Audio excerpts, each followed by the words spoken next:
Shalom, shalom, bien-aimés. Nous continuons avec nos enseignements sur le combat spirituel et aujourd'hui, nous allons parler de « Je veux fermer les portes que le Satan a ouvertes dans ma vie ».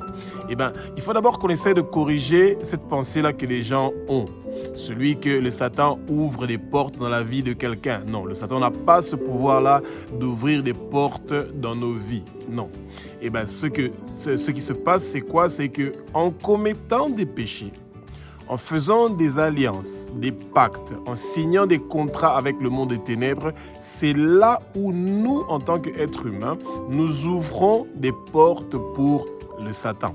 Et c'est ça, c'est la raison pour laquelle le Seigneur nous demande toujours de refuser le péché, de chercher à vivre une vie de sanctification, une vie de sainteté. Et de nos jours, les jeunes, ou même tout le monde, pensent que c'est quelque chose qui n'est pas possible. Pourtant, c'est quelque chose de très possible de vivre une vie de sainteté, une vie loin du péché. Et s'il y avait des portes que nous avons ouvertes pour le Satan et qui permet au Satan de bloquer certaines choses dans notre vie, eh bien, que ces choses-là soient débloquées maintenant au nom puissant de Jésus-Christ de Nazareth et que toutes les portes que nous, on a ouvertes pour le Satan, qu'il ait accès à notre vie, nous fermons ces portes-là, nous les scellons avec le feu du Saint-Esprit et que chaque pouvoir qui va chercher à utiliser des portes que nous avons ouvertes dans le passé pour le Satan dans notre vie, ils ne vont pas réussir au nom puissant de Jésus-Christ de Nazareth. Toute arme qui est forgée contre nous ne va pas réussir et prospérer. Que l'épée de notre Père, qui est aussi notre Dieu, notre Roi, commence à couper tout pouvoir qui veut avoir accès à notre vie. Nous n'allons pas mourir, nous allons vivre et déclarer les œuvres de l'Éternel des armées. Nos années sur terre sont prolongées. Nos années sur terre sont prolongées. Tout accident que le monde des ténèbres a prévu contre nous ne va pas réussir et prospérer. Tout empoisonnement de notre boisson ou de notre nourriture ne va pas réussir et prospérer. Toute maladie ou infirmité que le monde des ténèbres a préparée contre nous ne va pas réussir et prospérer. Aucune goutte de notre sang ne va couler sans l'autorisation de Abba, notre Père qui est aux cieux, notre Dieu, notre Roi. Oh bien-aimés, si vous n'avez pas encore choisi Jésus-Christ de Nazareth comme Seigneur, Sauveur et Maître de votre vie, eh bien, ce combat sera très difficile de pouvoir garder les portes de votre vie fermées pour le Satan.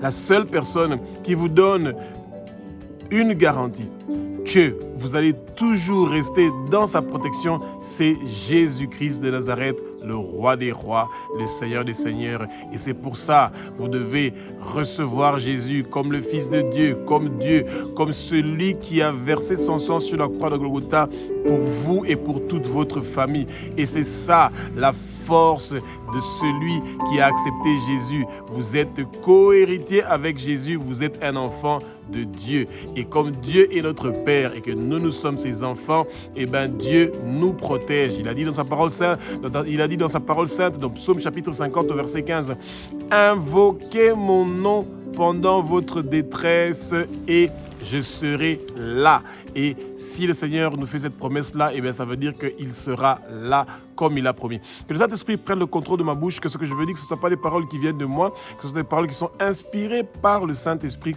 Que les écailles tombent, que vos yeux s'ouvrent, que nos yeux s'ouvrent. Nous allons connaître la vérité et la vérité va nous affranchir. Que le vent impétueux du Saint-Esprit commence à souffler dans le lieu où vous êtes et que vous soyez dans la plénitude du Saint-Esprit parce que c'est lui qui est l'enseignant par excellence. Et toutes les choses que vous étiez en train de vivre dans le passé, les combats, les attaques démoniaques, eh bien, à partir d'aujourd'hui, c'est fini. Le Satan et tous ces hommes forts et tous les démons qu'il avait placés dans votre vie n'ont plus de place et de pouvoir dans votre vie. Toute maladie démoniaque que vous avez reçue est en train de guérir maintenant. Jésus-Christ de Nazareth est le même. Hier, aujourd'hui et éternellement, il fait encore les mêmes choses qu'il faisait à l'époque des apôtres. Bien-aimés, il continue à le faire. Jésus est la guérison. Il est le miracle. C'est lui le guérisseur et c'est lui qui nous envoie l'onction du Saint-Esprit pour guérir toute toute maladie que nous avons, toute douleur que nous avons, il a pris cela avec lui sur la croix de Golgotha. Lui qui a fait un travail complètement complet, parfaitement parfait sur la croix pour que nous soyons sauvés. Il nous a rachetés de la main de Satan et c'est pour ça que le Satan n'a plus de place et de pouvoir et de droit de réclamer quoi que ce soit dans notre vie. Bien-aimé, le peuple de Dieu doit toujours se rappeler du pouvoir de la parole du Seigneur. Ça veut dire la Bible. Ce que la Bible dit est la vérité.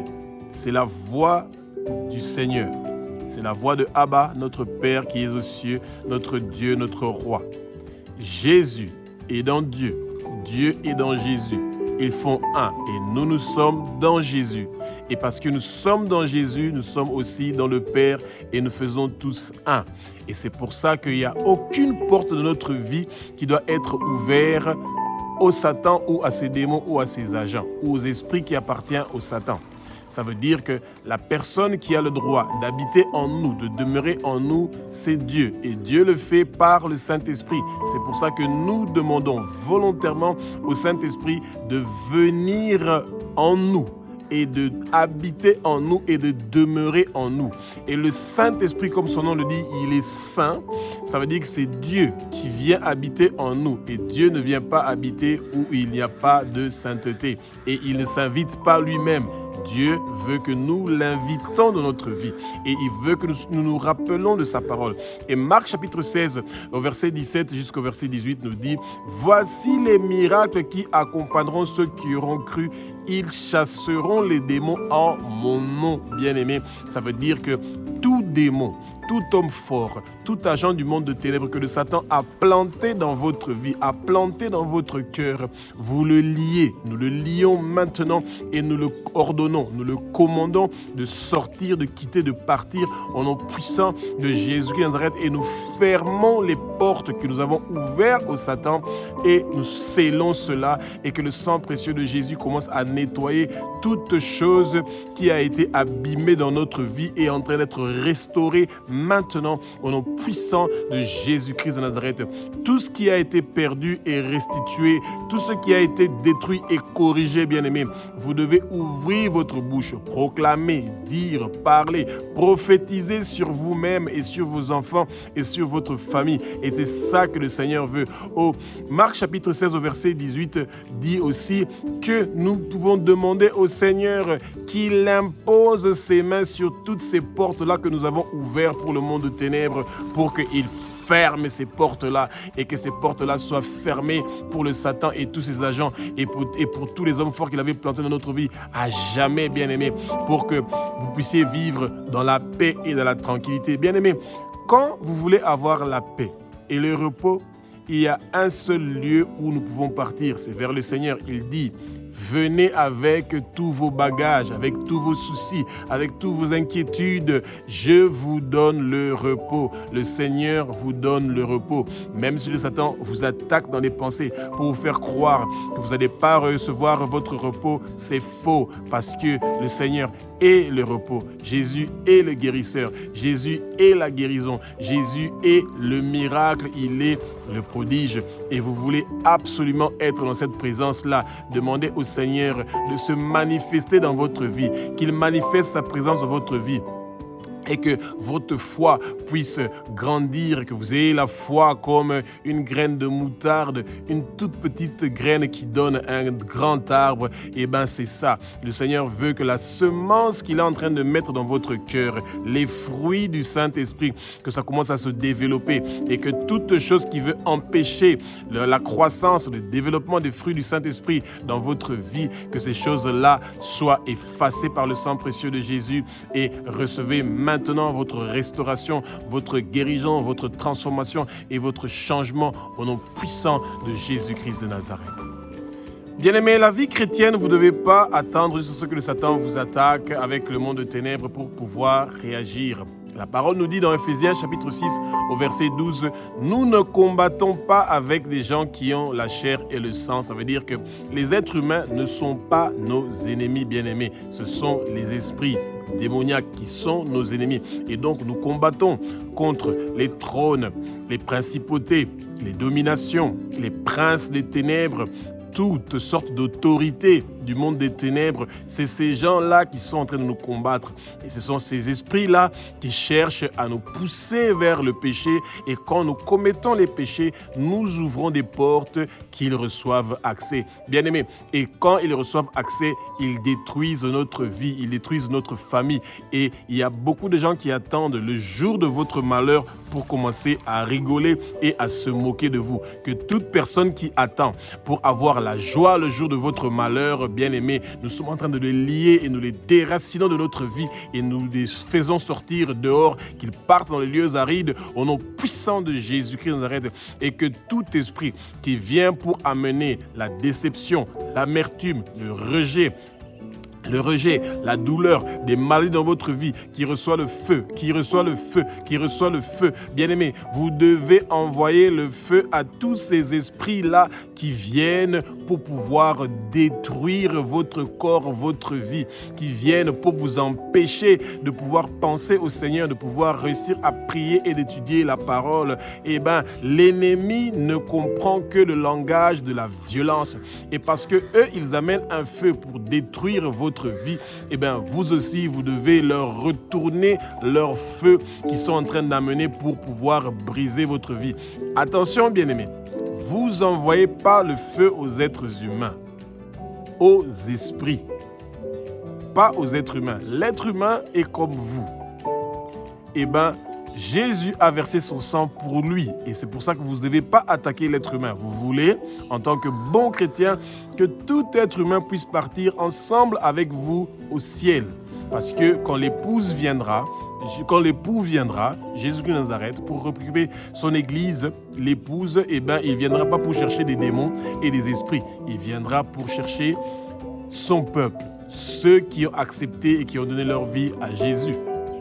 D'autres ennemis qui veulent absolument que vous ouvrez les portes pour eux, ce sont les anges déchus. Genèse chapitre 6, du verset 1 au verset 3, nous parle des fils de Dieu qui venaient pour coucher avec les femmes, avec les filles des hommes. Et donc, bien aimés, ce sont des démons, les anges déchus qui sont très puissants et ce sont ceux-là qui sont les maris et les femmes de nuit qui viennent pour harceler, tourmenter, traumatiser le peuple de Dieu. Et ces gens-là veulent absolument avoir des portes qui sont ouvertes pour qu'ils puissent entrer dans votre vie et venir s'installer et qu'ils pensent que votre corps est leur maison. Eh bien, vous devez leur dire que mon corps appartient à Jésus-Christ de Nazareth. Mon corps est le temple du Saint-Esprit.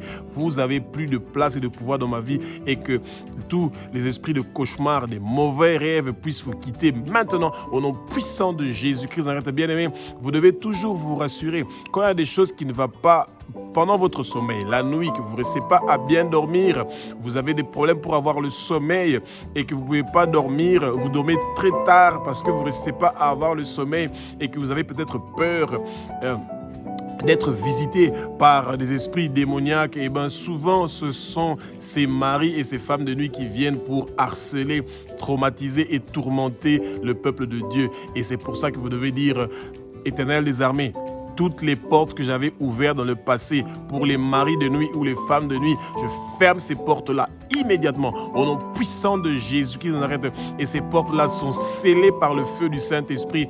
Et vous devez toujours vous repentir, bien-aimés. Vous dites: je confesse mes péchés, je confesse le péché de mes parents, je confesse le péché de mes ancêtres, je me repens pour mes péchés, je me repens pour les péchés de mes parents et de mes ancêtres, et je demande pardon pour toute personne que j'ai offensée, que j'ai fait du mal, que j'ai blessé, que j'ai promis quelque chose et que je ne l'ai pas réalisé. Bien-aimés, quand vous confessez cela et ensuite vous pardonnez à toute personne qui vous a offensé, qui vous a fait du mal, qui vous a blessé, qui vous a promis quelque chose qu'il ne l'a pas réalisé, eh bien, vous avez le droit de dire au Satan de quitter parce qu'il n'a plus aucun droit légal d'être présent dans votre corps. Eh bien, bien-aimés, c'est ça que vous devez faire. Et quand vous voyez qu'il n'y a toujours pas de solution, eh bien, présentez-vous devant le trône du Seigneur pour dire au Seigneur que toute personne qui vient réclamer mon corps, ma vie, ma destinée, mon étoile, ne l'autorise pas à avoir accès à ma vie, à mon étoile, à ma destinée.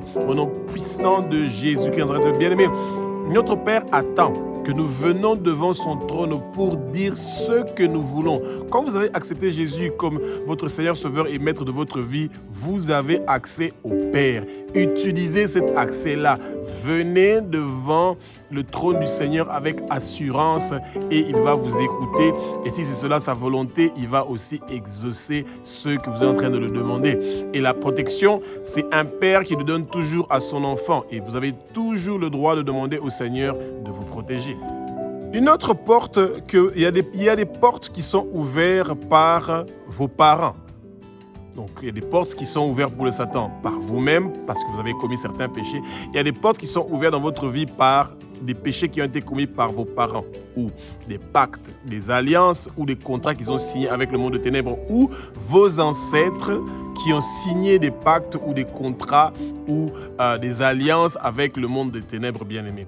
Et quand on a des gens de la famille qui ont signé ces genres d'accords avec le monde des ténèbres ou qui ont fait des alliances ou qui ont signé des pactes ou des contrats, et ben c'est ça qu'on appelle souvent les esprits ancestraux qui donc ont fait des accords ou des liens et on vous a donné en sacrifice. Ça veut dire qu'il y a un trône d'un esprit démoniaque qui est en train de contrôler votre vie.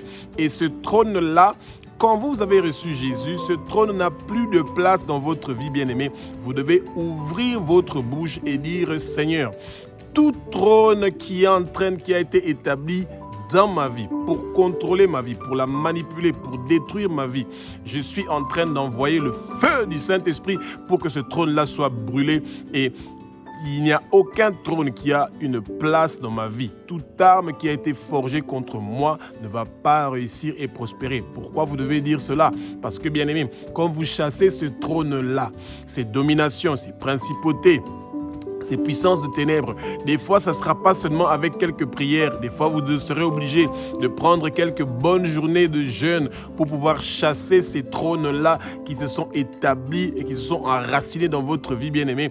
Et vous devez donc demander avec ferveur, prier avec ferveur et gêner si c'est nécessaire pour que ces trônes-là disparaissent de votre vie au nom puissant de Jésus-Christ de Nazareth. Bien-aimés, vous devez vous rassurer que toutes les portes que vos parents ou vos ancêtres avaient ouvertes dans votre vie pour que le monde des ténèbres puisse avoir accès, et ben vous fermez ces portes-là pour le monde des ténèbres et ils n'ont plus de place et de pouvoir dans votre vie. Et c'est ça. Et des fois, vous voyez qu'il y a des chrétiens, ils donnent leur vie à Jésus, et ben le Seigneur vous protège, mais il veut à tout prix que vous soyez vous-même en mesure de vous protéger. Un général de l'armée ne peut pas toujours être là pour protéger son soldat. Le soldat est formé pour qu'il puisse se protéger lui-même et qu'il puisse protéger les autres. Et cette connaissance que vous êtes en train de recevoir, de pouvoir fermer les portes que vous avez ouvertes au Satan, ça vous aide à pouvoir aussi fermer les portes que des gens qui sont autour de vous ou que d'autres gens ont ouvert au Satan. Vous avez ce pouvoir-là en tant que fils de Dieu. Et ben, vos frères et vos sœurs qui sont dans des difficultés, qui ont ouvert des portes pour le monde de ténèbres, vous avez l'autorité et le droit de fermer ces portes-là et de les sceller avec le feu du Saint-Esprit. Et c'est ça la crainte du Satan, que vous ayez cette connaissance-là de ce que le Seigneur vous donne comme pouvoir et autorité de pouvoir travailler pour son royaume. Une autre porte que les chrétiens ouvrent souvent dans leur vie pour le Satan, eh ben, c'est souvent en buvant et mangeant des choses partout. Vous partez dans les rues, vous partez dans les marchés, vous achetez des choses et vous ne priez pas pour ces choses-là. Eh ben, quand vous ne faites pas cela, bien-aimés, eh ben, vous recevez des injections de venin qui vient des serpents spirituels et des scorpions spirituels. Et Luc, au chapitre 10, au verset 19, nous dit que le Seigneur nous donne le pouvoir que s'il y a des serpents ou des scorpions qui nous piquent, eh ben, rien ne va nous arriver, bien-aimés. Et c'est pour ça que, en tant que chrétien, vous devez toujours apprendre systématiquement à prier avant de boire et de manger. Ça va vous éviter beaucoup de problèmes, bien-aimés, parce que quand vous n'êtes pas en train de faire cela, eh ben, vous pouvez boire ou manger quelque chose qui a peut-être pas été empoisonné physiquement, mais spirituellement. Et ce venin-là, de ces serpents spirituels-là, de ces scorpions spirituels-là, entre dans votre vie et ça commence à vous ronger. Rappelez-vous, le poison ou le venin, ça vous tue à petit feu. Vous sentez la fatigue, vous sentez des douleurs.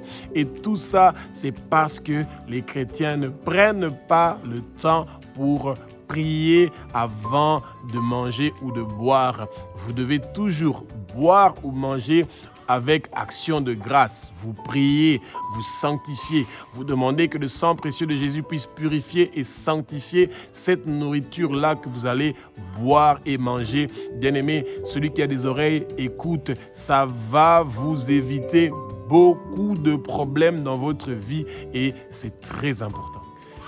Eh bien, il y a beaucoup d'autres portes que les chrétiens ouvrent dans leur vie pour le Satan à travers la fierté, l'adultère, la fornication, la masturbation, la pornographie, beaucoup de choses que notre chair désire. Quand vous avez quitté le monde des ténèbres, vous avez quitté votre ancienne vie. Quand vous commencez une nouvelle vie avec le Seigneur, vous commencez avec de nouvelles choses. Vous voulez que les fruits du Saint-Esprit puissent être en train de grandir et de donner un résultat parfait dans votre vie, bien-aimée. Et c'est ça que vous voulez. Et vous allez trouver donc dans Ésaïe chapitre 27 au verset 1 qui parle du serpent, du monstre du serpent qui s'appelle le Léviathan, qui est un monstre marin. Les esprits marins, l'esprit de Jézabel, les sirènes des eaux, les mamiwata, ce sont des esprits qui vous influencent à commettre des péchés. Et ensuite, vous ouvrez des portes pour ces esprits-là du monde sous-marin, des esprits marins, et qui vont emmener beaucoup de dégâts dans votre vie. La liste, elle est longue de toutes sortes de choses qui peuvent amener, donc qui peuvent ouvrir des portes pour le Satan dans votre vie et vous devez vous rassurer de chercher à vivre dans la sainteté pour que vous puissiez avoir la paix et la tranquillité. Bien-aimés, étudiez la parole, étudiez les évangiles, Matthieu, Marc, Luc et Jean, pour que ces choses-là, les paroles du Seigneur restent en vous. Et quand le moment opportun va arriver et que vous commencez à prier, eh ben, vous allez comprendre que le Seigneur veut que vous soyez en mesure de pouvoir vous défendre vous-même. C'est vrai que le Seigneur vous défend, mais il veut que vous soyez en mesure de vous défendre vous-même et que vous soyez en mesure de défendre les autres parce que vous pouvez le faire. Le Satan veut vous faire croire que vous devez toujours faire des prières individuelles. Non. Des fois, il y a des hôpitaux près de où vous habitez, dans la région où vous êtes. Il y a des écoles, il y a des marchés. Vous priez pour la bonne continuité, qu'il y ait des bonnes choses, qu'il n'y ait pas des morts, qu'il n'y ait pas des accidents. Vous avez ce pouvoir-là, bien-aimé, de pouvoir faire des prières, des déclarations, des proclamations, de prophétiser dans le lieu où vous êtes, dans la région où vous êtes, dans le pays où vous êtes, pour que les bonnes choses puissent se faire selon la volonté du Père. Bien-aimé, prenez l'habitude, quand vous avez fini la journée, d'essayer de passer votre journée en revue et de voir s'il n'y a pas des choses que vous avez faites qui vont à l'encontre de la volonté du Seigneur et de confesser ces choses-là et de vous repentir de ces choses et d'abandonner ces choses-là de façon que vous puissiez recevoir la paix et la tranquillité et que votre vie puisse être dans la sanctification et que le Seigneur se manifeste dans votre vie, qu'il montre sa gloire. Demandez toujours au Seigneur qu'il montre sa gloire, qu'il vous montre sa gloire, qu'il manifeste sa gloire dans votre vie, bien-aimée. C'est beau, c'est joli de voir quand le Seigneur est en train de demeurer en nous, quand sa parole demeure en nous. Et bien, quand la parole du Seigneur demeure en nous, nous avons la lumière. Et cette lumière-là que nous avons est en train d'éclairer les lieux où nous partons. La lumière que nous avons est en train d'éclairer notre chemin. Et c'est comme ça que nous pouvons facilement amener d'autres gens à fermer les portes qu'ils avaient ouvertes pour le Satan dans leur vie et qu'ils puissent utiliser ce chemin que Jésus-Christ de Nazareth a ouvert pour nous pour avoir accès à Abba, notre Père qui est aux cieux, notre Dieu, notre Roi. Espérons que vous avez appris quelque chose sur comment vous pouvez faire pour fermer les portes que vous avez ouvertes pour le Satan dans votre vie.